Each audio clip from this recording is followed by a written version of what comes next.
इसी क्लासेस में आपका स्वागत है। इस वीडियो में हम देखेंगे क्लास 10 सब्जेक्ट विज्ञान का चैप्टर 1 जिसका नाम है रासायनिक अभिक्रिया और समीकरण। तो देर न करते हुए वीडियो को शुरू करते हैं। सबसे पहले जो चैप्टर का जैसा कि नाम है आप देख रहे हैं रासायनिक अभिक्रिया और समीकरण, तो इसमें सबसे पहले समझेंगे कि रासायनिक अभिक्रिया होता क्या है, इसको हम लोग पहचानेंगे कैसे। ठीक है, तो रासायनिक अभिक्रिया क्या है? रासायनिक अभिक्रिया एक वैसा प्रक्रम है जिसमें नया पदार्थ का निर्माण नया गुणधर्म के साथ होता है, उसी को हम लोग बोलते हैं रासायनिक अभिक्रिया। तो जैसा कि डिफिनेशन में भी लिखा हुआ वैसा अभिक्रिया जिसमें नए गुण वाले पदार्थ का निर्माण होता है रासायनिक अभिक्रिया कहते हैं। उदाहरण के लिए मान लीजिए भोजन का पचना, श्वसन हो गया, लोहे में जंग लगना हो गया, मैग्नीशियम के फित्ते का जलना और दही का बनना, ये सब क्या है? रासायनिक अभिक्रिया का उदाहरण है।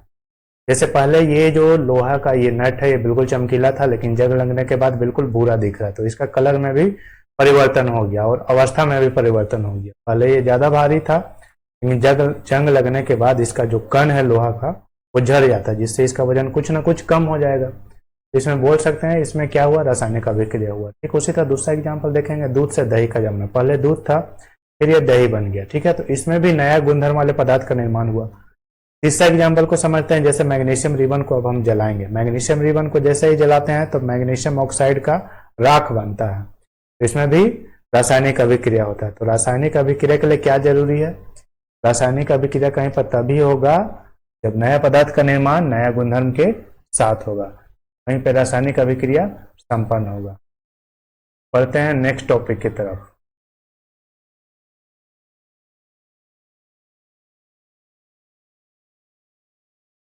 नेक्स्ट में रासायनिक अभिक्रिया की पहचान हम कैसे कर सकते हैं।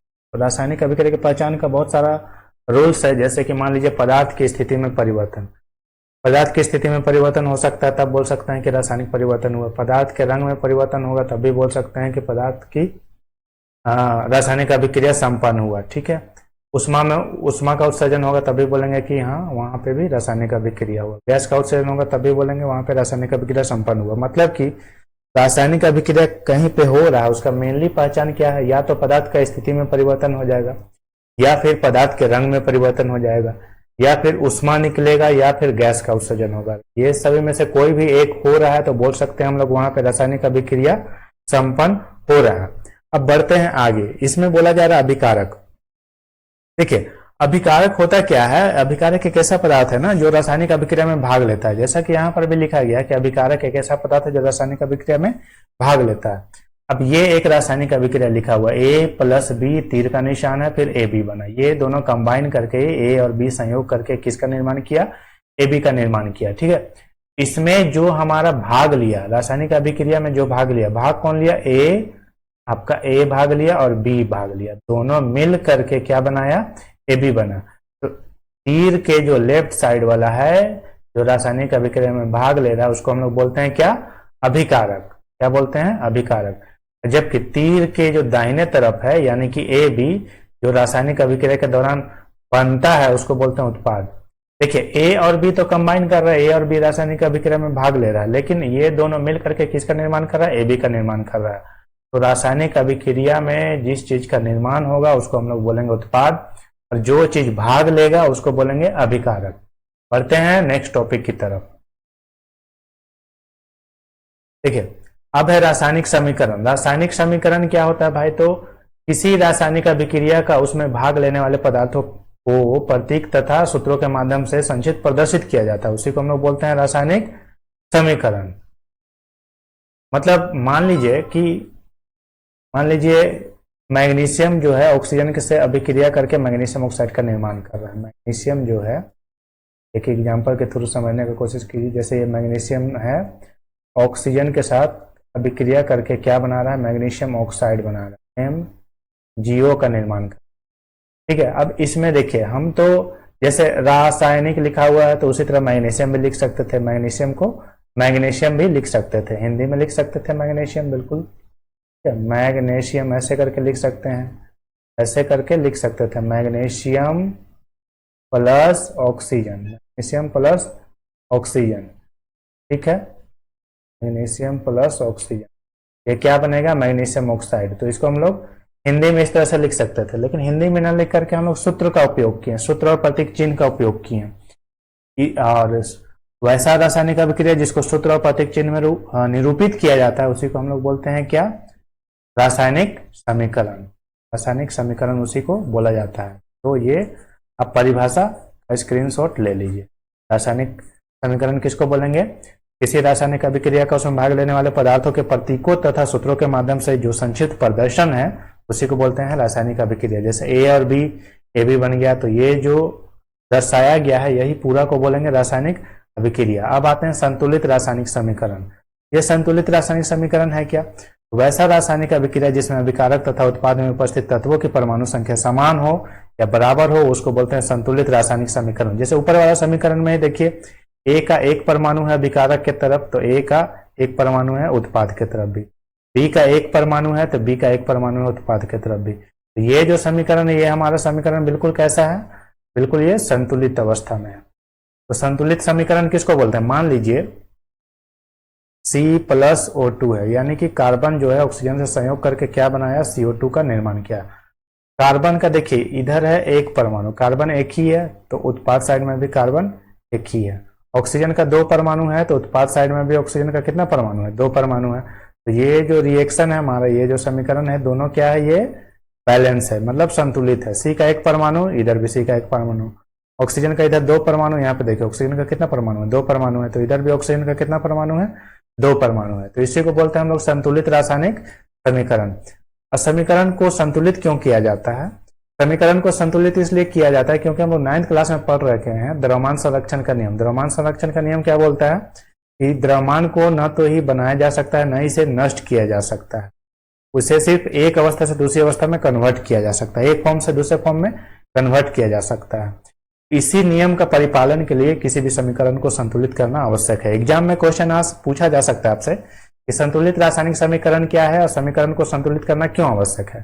तो समीकरण को संतुलित करना क्यों आवश्यक है, तो द्रव्यमान संरक्षण के नियम का पालन के लिए रासायनिक समीकरण का संतुलन करना आवश्यक है। जबकि संतुलित रासायनिक समीकरण क्या होता है, वैसे रासायनिक अभिक्रिया जिसमें अभिकारक तथा उत्पाद में उपस्थित तत्वों की परमाणु संख्या, तत्वों की परमाणु संख्या समान या बराबर हो उसको हम लोग बोलते हैं संतुलित रासायनिक समीकरण। बढ़ते हैं नेक्स्ट टॉपिक की तरफ। देखिए इसमें कुछ समीकरण दिया गया है, उसको आपको संतुलन करना है, तो ध्यान से देखिएगा। अगर आप एक बार देख लेंगे अच्छे से वीडियो को बिना पॉज किए, बिना ये स्किप किए, तो आप बिल्कुल समझ जाएंगे। देखिए इसमें क्या बोला जा रहा है, निम्नलिखित रासायनिक समीकरण को संतुलित कीजिए। यहाँ पे देखिए हाइड्रोजन का कितना परमाणु है, दो परमाणु है। ऑक्सीजन का कितना परमाणु है, अभिकारक की तरफ पहले नजर डालिए, इधर है हाइड्रोजन इधर है ऑक्सीजन, तो दोनों मिलकर के किसका निर्माण किया, H2O का निर्माण किया। जबकि अभिकारक साइड में हाइड्रोजन का कितना परमाणु है, अभिकारक साइड में हाइड्रोजन का दो परमाणु है, ऑक्सीजन का दो परमाणु है। उत्पाद साइड में देखेंगे तो हाइड्रोजन तो बैलेंस है क्योंकि इधर भी दो इधर भी दो, लेकिन ऑक्सीजन यहाँ पे है दो और इस साइड में ऑक्सीजन एक ही है, तो इसको हमको दो बनाना पड़ेगा। तो नंबर हम लगाएंगे, इसको दो बनाने के लिए क्या आगे में दो लिख देंगे। ऐसा नहीं कि यहाँ पर दो लिखेंगे, अगर यहाँ पे दो लिखेंगे तो बिल्कुल गलत हो जाएगा। जब भी हम लोग नंबर यूज करते हैं समीकरण को संतुलित करने के लिए तो हमेशा कंपाउंड के आगे या फिर एलिमेंट के आगे लगाते हैं, ना कि पीछे लगाते हैं। फिर से ध्यान से देखेंगे, हाइड्रोजन हो गया, ये जो दो नंबर लगा है ना, ये हाइड्रोजन के लिए भी एप्लीकेबल हो गया और ये ऑक्सीजन के लिए भी एप्लीकेबल हो गया। तो हाइड्रोजन के लिए दो दूना कितना हो गया, इधर हो गया हाइड्रोजन का कितना परमाणु हो गया, हाइड्रोजन का हो गया दो दूना का चार, इधर हो गया दो दूना हाइड्रोजन चार हो गया। और ऑक्सीजन कितना हो गया, ऑक्सीजन देखिए ये दो लगाए तो ऑक्सीजन इसके लिए भी दो हो गया, दो हाइड्रोजन के लिए भी हो गया, तो दो पहले से था तो दो दूना चार हो गया हाइड्रोजन। ऑक्सीजन कितना हो गया, ऑक्सीजन के नीचे में कुछ नंबर नहीं है, यानी कि ये वाला दो सिर्फ इसके लिए एप्लीकेबल होगा। तो ऑक्सीजन का कितना परमाणु हो गया, दो परमाणु हो गया। इस साइड में देखेंगे हाइड्रोजन का कितना परमाणु है, हाइड्रोजन का आपका दो परमाणु है, जबकि इधर कितना है हाइड्रोजन का चार परमाणु है। इसको भी हमको क्या करना होगा, चार बनाना होगा। तो दो का पहाड़ा में चार कितना बार में आता है, तो दो का पहाड़ा में चार दो बार में आता है। फिर से देख लीजिए, इधर हाइड्रोजन का कितना परमाणु हो गया, इधर हाइड्रोजन हो गया दो दूना का चार, इधर हाइड्रोजन हो गया आपका टू टू जा फोर, और ऑक्सीजन कितना हो गया, ऑक्सीजन हो गया आपका दो। इधर भी देखिए चार हाइड्रोजन, हाइड्रोजन चार गो, इधर हाइड्रोजन भी चार, ऑक्सीजन है दो पीस, इधर भी ऑक्सीजन है दो। तो ये वाला समीकरण हमारा क्या हो गया, बिल्कुल बैलेंस हो गया। बढ़ते हैं नेक्स्ट समीकरण की तरफ।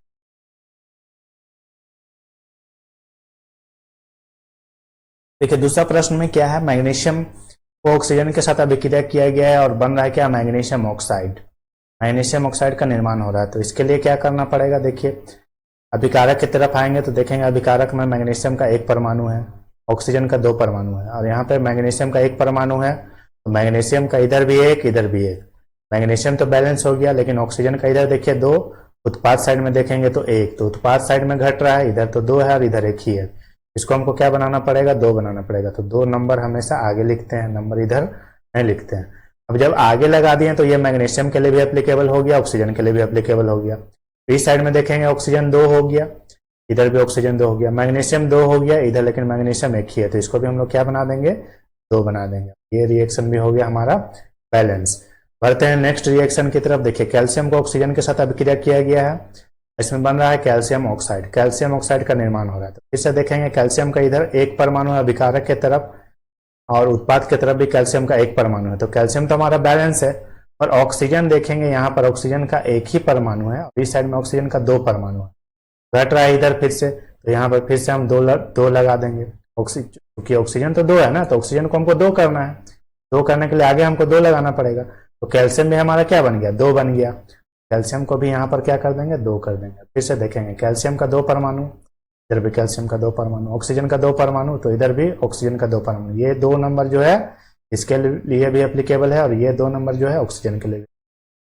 इस तरह से ये रिएक्शन भी हमारा हो गया बैलेंस। बढ़ते हैं नेक्स्ट रिएक्शन की।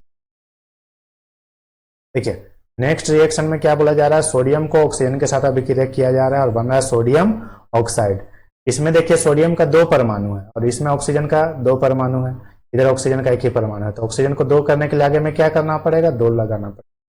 अब ये दो लगाएं तो दो ऑक्सीजन के लिए भी आ गया, ये दो नंबर ऑक्सीजन के लिए भी आ गया और दो इसके लिए भी आ गया, तो नाइट्रोजन कितना, सोडियम कितना हो गया, दो दूना चार, सोडियम का इधर चार परमाणु हो गए, दो को दो से गुना करेंगे, दो दूना चार, ऑक्सीजन का दो परमाणु हो गया, सोडियम यहाँ पे कितना हो गया, सोडियम आपका हो गया चार, दो दूना चार, सोडियम का चार परमाणु, और ऑक्सीजन का कितना परमाणु हो गया, ऑक्सीजन का यहाँ पे ये यहाँ पे आया तो ये हो गया दो।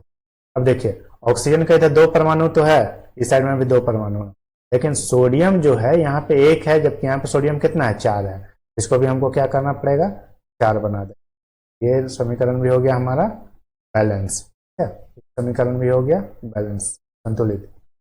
अब नेक्स्ट में है नाइट्रोजन को हाइड्रोजन से अभिक्रिया किया गया है, बन रहा है अमोनिया। तो देखेंगे यहाँ पे नाइट्रोजन का दो परमाणु है और हाइड्रोजन का दो परमाणु है, जबकि यहाँ पे नाइट्रोजन का उत्पाद साइड में एक ही परमाणु है, हाइड्रोजन का तीन परमाणु है, तो हमको नाइट्रोजन इधर दो है तो इधर भी हमको नाइट्रोजन कितना चाहिए, दो चाहिए, तो आगे में दो लगाइए, ठीक है।